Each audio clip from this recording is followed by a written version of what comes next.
أصدقائي أحبابي متابعينا في كل مكان، أهلا بيكم على قناة أيمن سبورت 2 وحلقة جديدة من حلقات فرفوش وأصحابه. شفت يا كوتش؟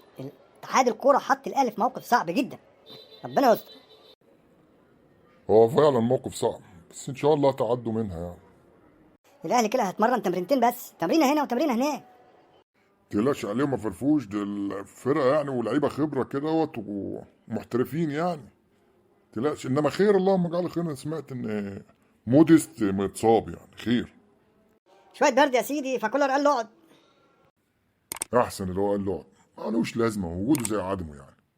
هي على كده بقى كهربا هيلعب اساسي. كده أكيد بنسبة كبيرة يبقى كهرباء أساسي وصلاح محسن احتياطي. طب وموقف علي معلول؟ اظن بقى اكتر واحد فيكو طلع عينه.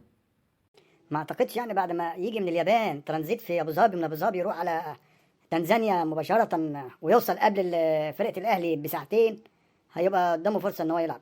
صعب. فعلا كده يعني من ارهاق شديد. ممكن يلعب له ربع ساعة ولا نص ساعة في الشوط التاني. كده كولر مفيش قدامه الا كريم الدبيس، هيبقى الماتش تقيل عليه قوي، انما الواد ده قدامه فرصه من ذهب يثبت وجوده. انا من واقع خبرتي شايف ان الدبيس يلعب شوط وعلي معلول يلعب شوط. خبرتك ايه بس يا كوتش؟ ده عمر ما كولر عمل تغيير بين الشوطين.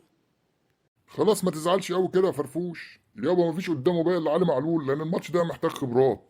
هيجازف وينزل علي معلول، واذا فيص كده في اول 10 دقايق في الشوط التاني يغيره خلاص. قدر يكمل ووصل الدقيقه 60 ولا 65 اللي هو بيغير فيها كولر، يبقى يلعب فيها كريم الدبيس اللي هي الفتره اللي باقي. وهو كمان ما لعبش الماتش بتاع اليابان ده اللي اتغلبوا فيه ده. فعلا الماتش ده محتاج لخبرات.